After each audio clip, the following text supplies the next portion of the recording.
Welcome to dbForge Studio for Oracle Tutorials.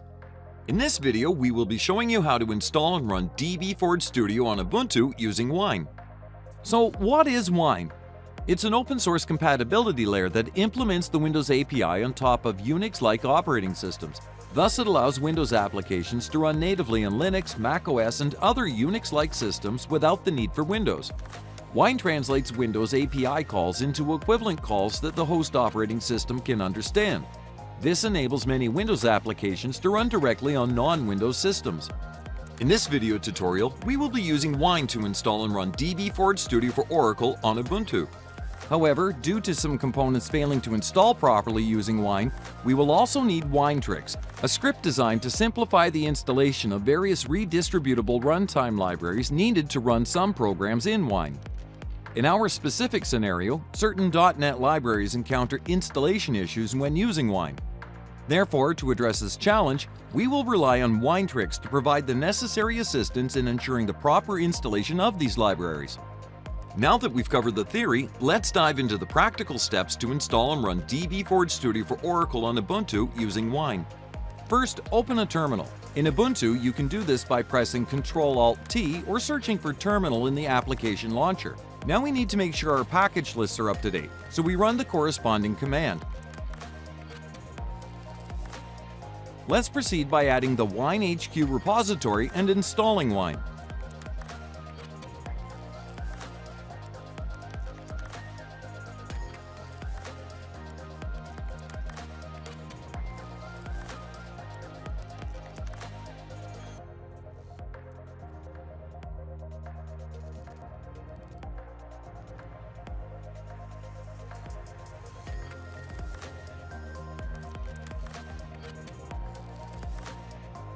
After the installation is complete, you can check the Wine version to verify that it has been installed correctly.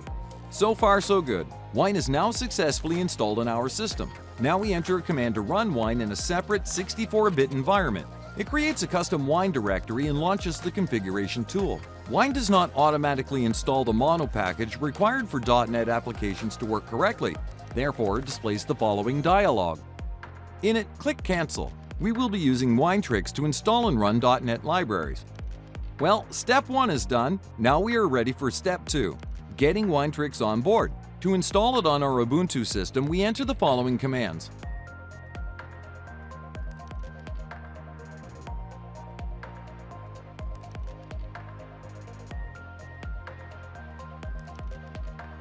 After the installation is complete, we verify that Winetricks has been installed correctly.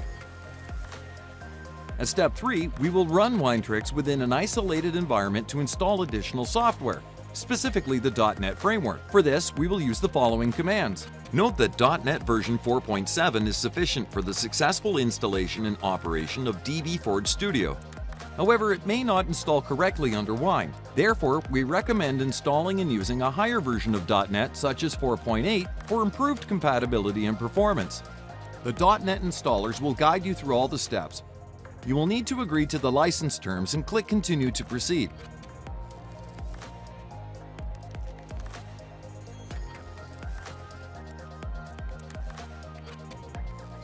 In the last window of the installation wizard, click Finish.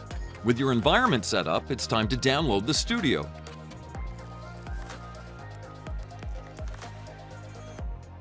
For installing the Studio via Wine on your Linux machine, we use the command you see on the screen.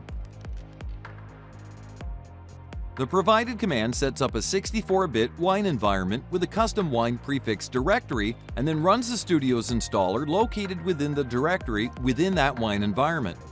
Once you run the command, the dbForge Studio installation wizard will pop up. Simply follow the wizard steps to install the application.